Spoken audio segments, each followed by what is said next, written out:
रवि जब 8 साल का था तब से अपनी बहन को लेकर रोड के पास गाड़ी का शीशा साफ करता था। 6 महीने की छोटी बहन को रास्ते पर सुलाकर वो खड़ा रहता था कि कब सिग्नल का लाइट लाल हो और वो जाकर गाड़ी की शीशा साफ करके 2 पैसा कमा के बहन के लिए दूध खरीदेगा। रो मत बहन, तुझे भूख लगी है मुझे पता है, थोड़ा रुक जा, मैं भी कुछ करता हूँ। तभी सिग्नल की लाइट लाल हो जाती है। रवि भागकर एक कार के पास जाता है और उसकी शीशा साफ करने लगता है। ओए लड़का, भाग यहाँ से, मुझे कोई सफाई वफाई नहीं करवानी है। रवि डर के चला आता है और ऊपर से उसकी बहन जोर जोर से रोने लगती है। बहन, तुझे भूख लगी है, मैं समझता हूँ, पर आज तो कोई गाड़ी वाला सफाई नहीं करवा रहा है। ऐसा मैं कहाँ से तुझे दूध खरीद के दूँ? माँ, बाबा, आप लोग हमें क्यों अकेले छोड़ के चले गए? हमें भी आपके साथ ले जाते। ये सब दूर से एक गाड़ी वाला देख रहा था और गाड़ी से वो उतर के रवि के पास आता है। हे बच्चा, तेरा नाम क्या है और तू इधर क्या कर रहा है? ये छोटी सी बच्ची कौन है तेरे साथ? साहब, मैं रवि और ये मेरी बहन रूमा है। एक एक्सीडेंट में मेरे माँ बाबा की मौत हो गई, इस वजह से मैं अपनी बहन को लेके यहाँ काम करता हूँ। आज से तू मेरे साथ रहेगा और मेरे घर काम करेगा। तुझे कोई आपत्ति तो नहीं है ना? ये तो मेरे लिए खुशी की बात है। भगवान का लाख लाख शुक्रिया, आज आपको खुद भगवान बना के मेरे पास भेजा है। ठीक है अब चलो मेरे साथ। ये बोलकर सुरेश रवि और उसकी बहन रूमा को अपने साथ ले जाता है। सुरेश रवि को लेकर अपनी बड़ी सी हवेली में आता है, जिसे देखकर रवि की आंखें बड़ी बड़ी हो जाती है। साहब, इतना बड़ा घर, मैं यहाँ काम करूँगा? मेरी भी 2 छोटी बेटी है, उनकी माँ नहीं है, तुम उनका भी ख्याल रखना और ज्यादा कुछ नहीं है। ठीक है साहब, मैं अच्छे से देखभाल करूँगा, खुद की बहन की तरह। ये रही सुष्मिता, मेरी बड़ी बेटी, ये बहुत समझदार भी है। और ये मेरी छोटी बेटी सुमी, अभी 1 साल की है। अच्छा साहब, आज से ये लोग मेरी भी बहन, मैं इनका अच्छे से ख्याल रखूँगा। रवि, तुमसे मिलके बहुत अच्छा लगा। जाओ अब तुम्हारे कमरे में थोड़ा आराम कर लो और अपनी बहन को दूध भी पिला दो। ये बोलकर सुष्मिता अंदर चली जाती है और रवि रूमा को लेकर अपने नए कमरे में चला जाता है। देखते ही देखते रूमा बड़ी होने लगती है। रवि को जो पैसे मिलता था वो जमा करता था, उसी से कुछ पैसे लेकर रूमा को स्कूल में एडमिशन करवा दिया और कुछ पैसे जमा कर रहा था उसकी शादी के लिए। उसी के साथ सुमी और सुष्मिता भी बड़ी हो गई थी। सुमी बहुत ही अहंकारी किस्म की लड़की थी, रूमा से बहुत ही जलती थी। दीदी, मुझे आज एक नया ड्रेस दिला दो ना, मेरी एक सहेली की बर्थडे है। तेरी तो इतने सारे ड्रेस है, उनमें से एक पहन ले, ऐसे फालतू की खर्च नहीं करने हैं। दीदी, आप भी ना, वो सब ड्रेस तो मैंने आगे पहना है और तुम्हारे पास तो बहुत सारे पैसे हैं, फिर मुझे क्यों नहीं खरीद के दे रही हो? मुझे चाहिए, बस मुझे चाहिए। तेरी जिद के आगे किसी की नहीं चलती है। ठीक है, दिला देती हूँ। सुष्मिता बेटी, कहाँ हो? जरा इधर आओ। हाँ पापा, बोलिए। मेरी उम्र हो गई है, अब हम तुम लोगों की शादी करवा देंगे। तुम्हें कहीं आपत्ति तो नहीं है ना? नहीं पापा, मुझे कोई आपत्ति नहीं है। सुमी की शादी करवाएंगी, वो तो बहुत जिद्दी किस्म की है, जो मन चाहे वही करती है। उसको लेकर मैं बहुत चिंतित रहती हूँ। हाँ बेटी, इसलिए मैं उसका जल्दी शादी करवा देना चाहता हूँ, ससुराल जाके ठीक हो जाएगी। ठीक है पापा, आप जो अच्छा समझे वो कीजिए। ये बोलकर सुष्मिता चली जाती है। बाहर सुमी रूमा के साथ लड़ती है। रूमा पढ़ाई में बहुत अच्छी है, इसलिए उसको अच्छा नंबर मिला। इस वजह से सुमी बहुत जलती है और रूमा के किताबों में पानी फेंक देती है। तभी उधर सुस्मिता और रवि दोनों आ जाते हैं। अरे क्या हुआ तुम दोनों को? इतना क्यों लड़ रही हो? अब तो तुम बड़ी हो गई हो, बच्चों जैसी हरकतें क्यों करती हो? हाँ सुमी, तुम रूमा को क्यों परेशान कर रहे हो? हाँ हाँ दीदी, मैं ही तो हूँ जो इसके पीछे पड़ी रहती हूँ। मेरे तो और कुछ काम ही नहीं है। भैया, सुमी ने मेरी किताब में पानी फेंक दिया है। मेरी सारी किताब खराब हो गए हैं, इसलिए मैं थोड़ा गुस्सा हो गई थी और हर वक्त मेरे साथ ऐसे ही करती रहती है। जो किया अच्छा किया, तुम मेरे घर में रहते हो ये मत भूलो। ऊपर से तुम्हारी वजह से मुझे डांट भी पड़ती है। सुमी, ये कैसी बात है? पापा सुनेंगे तो तुम्हें बहुत डांट पड़ेगी। ऐसा नहीं बोलते हैं। और कुछ दिनों में ही तो तुम्हारी शादी है, पापा मुझे बताए हैं। अब चलो यहाँ से। क्या शादी? बिल्कुल नहीं, इतनी जल्दी कौन शादी करता है? मुझे शादी वादी नहीं करनी है, पापा को बोल देना। ये बोलकर सुमी चली जाती है। शादी की बात सुन के रवि भी सोचता है, रूमा की भी तो शादी की उम्र हो गई है, अब मुझे भी उसकी शादी करवा देनी चाहिए। एक अच्छा सा लड़का देखना पड़ेगा जो इसे बहुत खुश रखेगा। देखते ही देखते उसके शहर की एक कॉलेज की प्रोफेसर के साथ रूमा की शादी तय हो जाती है। ये देखकर सुमी भी शादी के लिए राजी हो जाती है और सोचती है, रूमा से अच्छा दूल्हा मेरा होगा। पापा को बोलकर एक अमीर घर में मैं शादी करूंगी। पापा, सुमी शादी के लिए तैयार हो गई है, आप पहले उसकी शादी करवा दीजिए, ना जाने कब उसका मन बदल जाए, इसीलिए कहती हूँ।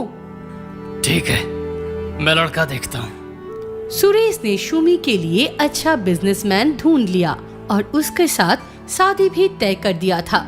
सब लोग बहुत खुश थे और शादी के दिन भी ठीक हो गया।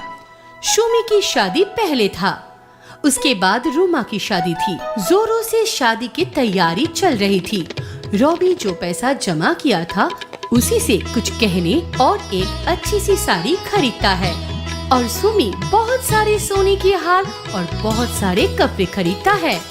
बहन, मैं तेरे लिए बस इतना ही कर पाया, मेरे पास और कुछ नहीं है ना। ये तो बहुत है भैया, मुझे और कुछ भी नहीं चाहिए। सुमी की शादी धूमधाम से होती है। अगले दिन रूमा की शादी थी। तभी, रूमा, मैं तेरी शादी नहीं होने दूंगी, देख मैं क्या करती हूँ। ये बोलकर रात में चुपके से जाकर रूमा के गहने चुरा लिया और उसकी साड़ी भी खराब कर दिया। सुबह रूमा उठकर ये सब देख के रोने लगती है। रवि को समझ आ जाता है कि किसने ये सब किया है। तू रो मत बहन, मैं कुछ करता हूँ। तू तो मेरी परी है, तू जो भी पहनेगी उसमें ही अच्छी लगेगी। ये बोलकर रवि चला जाता है और कुछ देर बाद लौटकर रूमा को फूलों के गहने देता है और अपनी माँ की एक साड़ी जो उसके पास था वो निकाल के देता है पहनने के लिए। रूमा वो सब देखकर खुश हो जाती है और जल्दी से तैयार होकर शादी के लिए चला आता है। भैया देखो मैं कैसी लग रही हूँ? मेरी परी जैसी। रूमा की शादी हो जाती है। उधर सुमी गुस्से से लाल होकर चला जाता है। चंदनपुर शहर में नताशा अपनी सौतेली माँ और 2 छोटे भाई बहन के साथ एक छोटे से घर में रहती थी। नताशा बहुत ही खूबसूरत थी। वो एक डांस बार में काम करती थी और अपने परिवार का पेट पालती थी। वो बहुत ही अच्छी लड़की थी, पर उसके काम की वजह से सभी उसके बारे में गलत समझते थे। अरे नताशा बेटी, घर में चावल खत्म हो गए हैं, थोड़ा पैसा देना।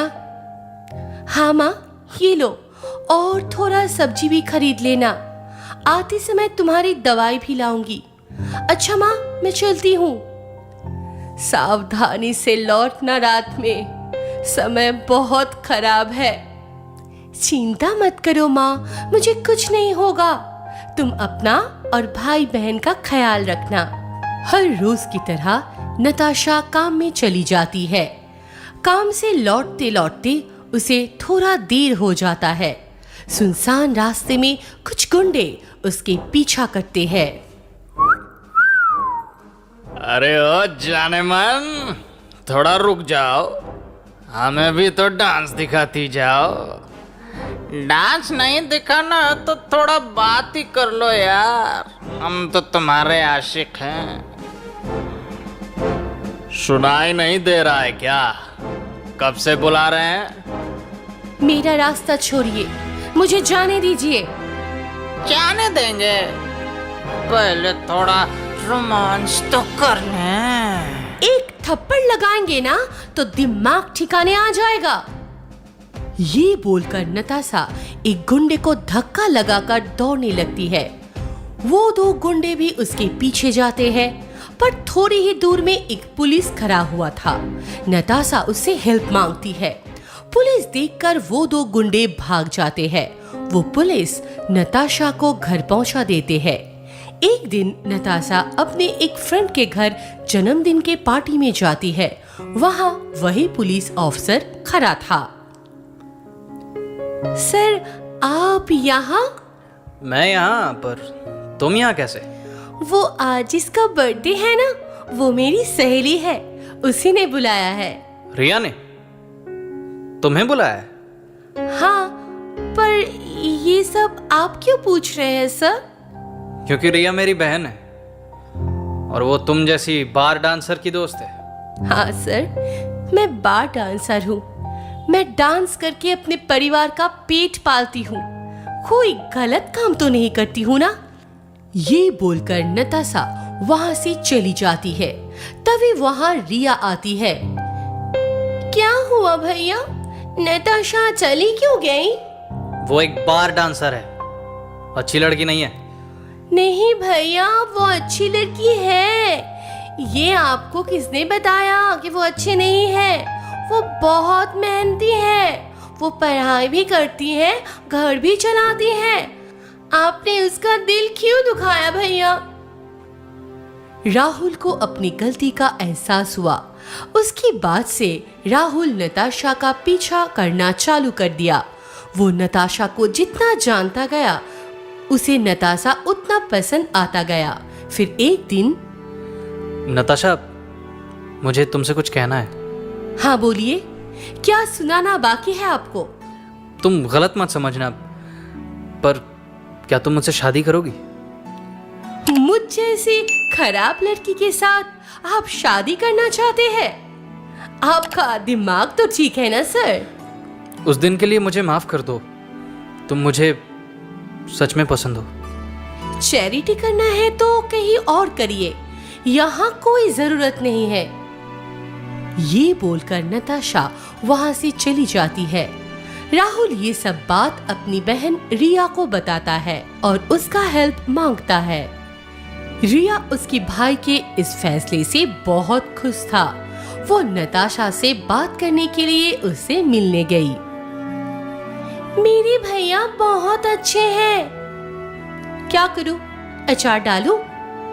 अब तो गुस्सा छोड़, मेरे भैया से अच्छा लड़का तुझे कहीं नहीं मिलेगा। देख रिया, मैं शादी नहीं कर सकती। मेरे ऊपर बहुत सारी जिम्मेदारी है, तू तो जानती है ना। तू एक बार भैया से बात करके तो देख। ठीक है, तू बोल रही है तो एक बार मिलती हूँ। एक दिन शाम को नताशा राहुल से मिलने के लिए जाती है। दोनों एक पार्क में बैठते हैं। देखिए, मेरे ऊपर बहुत जिम्मेदारी है, मैं शादी नहीं कर सकती। तो वो जिम्मेदारी हम आधा आधा बांट लेंगे। पर बाद में आपको ये सब अच्छा नहीं लगेगा। वो तुम मुझ पर छोड़ दो, एक बार भरोसा करके तो देखो। फिर कुछ दिनों के बाद दोनों के घर की सहमति से राहुल और नताशा की शादी हो जाती है। राहुल नताशा का फैमिली का भी देखभाल करता है और सब खुशी से रहते हैं।